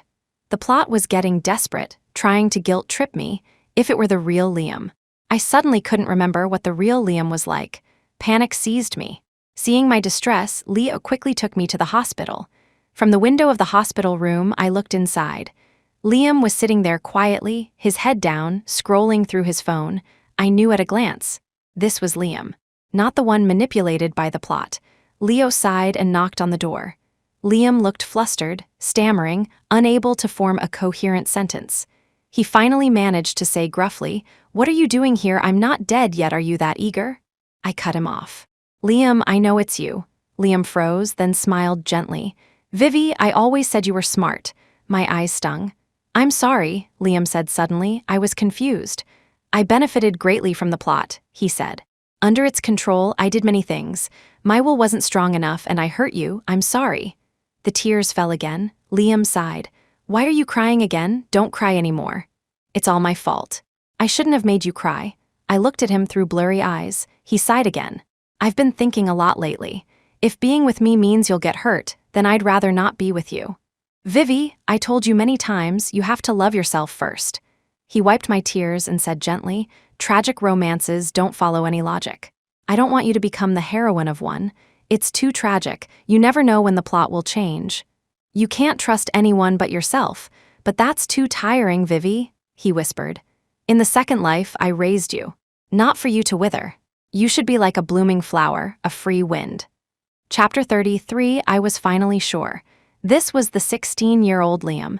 His eyes were filled with pain, yet he still looked at me with tenderness. I couldn't imagine the agony he had endured over all those long years. Aren't you afraid of being separated from me? I asked. Liam shook his head. I'm more afraid of hurting you. Go home. Don't come back. I didn't want to leave, but at a signal from Liam, Leo dragged me away. I collapsed on the ground. Iris hugged me, her voice full of sympathy. So this is a tragic romance. I can't imagine what would happen if we went through something like this. Maybe we shouldn't have awakened. We should have, Leo said. Liam is right. He can't take care of Vivi forever. In the end, she has to rely on herself. I returned home in a daze, only to be hit with a bombshell. Liam was going to marry Chloe. Chloe, beaming with triumph, walked up to me with Liam and handed me an invitation. I didn't take it. I just looked at Liam. He looked at me like I was a stranger. Sister, Chloe said. Liam was just confused for a few days. He's finally figured things out. Liam looked at Chloe gently. It's good that you're a little ruthless. That way, I can focus on my career. The lady of the Davenport house needs to have some bite. I stared at their retreating backs. The long, dormant voice of the system suddenly rang out, System unbinding in progress. What's happening? I asked. The system sounded exasperated. Your mission failed. For some reason, the world consciousness has chosen Chloe as the female lead. The male and female leads have to be together. I have to go bind with Chloe. So annoying, I wish I could just reset to factory settings. The system's voice suddenly softened. Vivian Shen, congratulations on breaking free from the plot. Is Liam still the same Liam? I asked. Of course, the system said, but he's been influenced by the plot. He now believes Chloe is the one he loves most. Will he ever consciously remember the past? I asked eagerly. The system was silent for a moment. It's hard to say. Liam's will is very strong. The world consciousness had to suppress him for a long time before he finally found a chance. But if you resist for too long, you become numb. He ended his life in despair in the first 2 lives, so there can't be any more problems in this one, even if he becomes an idiot. Too many of you have awakened. The world consciousness is on the verge of collapse. Don't try to wake him up. Liam is now bound to the world consciousness. If it collapses, he'll die. I said nothing. When the unbinding progress reached 90%, I asked, in the second life, what was our final ending? The system was silent for so long I thought it had already left. Then it said, Liam was reborn at the age of 6. He had already awakened and wanted to change your future, to make it less turbulent. He succeeded. You had a wonderful childhood. But he couldn't fight the world consciousness alone. When he was 16, no matter how much he resisted, he was pulled back into the plot. But your path was much smoother than in the first life. At least Liam always believed in you. After you finally got married, Liam thought about just letting it be, that it's better to be a little foolish. But you were on the path of a tragic romance. Because Liam always believed in you, it just meant you faced a lot of other hardships in the second life. You weren't always so noble. You were tormented until you went mad. Liam never gave up on you, but then you suddenly awakened. And you jumped off a building. Liam followed you. Chapter 34, you're free, the system said. If you want Liam to live, stay away from him. Go to Beijing with Leo Joe. I nodded. To compensate you, the system said, I'll give you all the money you earned from your missions. This is what Liam prepared for you. Tears streamed down my face. When I heard system unbinding successful, a part of my heart felt empty. The day before Leo and I were to leave for Beijing, Liam found me. He had lost a lot of weight. He looked at me with no trace of love in his eyes. I asked him, Liam, do you remember the sunflower seeds? He shook his head. His attitude was calm. Vivian, I hope you'll terminate the pregnancy. Chloe is healthy. We don't need other children. I'll give you a sum of money as compensation. I took the bank card he handed me, my heart aching. Before boarding the plane, I withdrew all the money from the card and donated it to the children's home. Leo stayed by my side, patiently playing with the children. On the way to the airport, watching the familiar scenery disappear, I cried again. Leo patted my shoulder. Vivi, my shoulder is always here for you. Going through security, I felt someone watching me from behind. But when I turned, there was no one there. Leo was pulling my suitcase. "What's wrong?" he asked. I shook my head. "Nothing, let's go." Life in Beijing was fulfilling. Leo's parents and grandparents adored me. Even with my belly growing larger, they never showed any disdain. I once overheard his family telling him, "Vivi's pregnant. You need to watch over her, not just play your games all day. Even if it's not your child, you have to treat it as your own. That's the only way Vivi will feel secure with you. The Zhou family can afford to raise another child. What's past is past. Don't dwell on it, just be good to her." Leo just smiled brightly and nodded. I felt a little embarrassed. "Vivi," he said to me, "don't worry about it. I have feelings for you, but if you don't want to be with me, I won't force it. I just feel comfortable with you. I'm actually afraid you'll look down on me. My older brother is the heir to the family. I just live off my dividends. Anyway, just think of me as a friend. We can just be normal. Let's just let fate decide." My belly grew larger. Leo's mother even came to me personally and brought me to the Zhou family home. "You're a young woman and you're pregnant," she said. "You can't live alone outside." I also met Leo's older brother, the heir, Evan Zhou. He looked a lot like Leo but was much calmer. His wife was a delicate-looking artist. Their usual calm demeanor would turn to frantic exasperation when they had to tutor their child.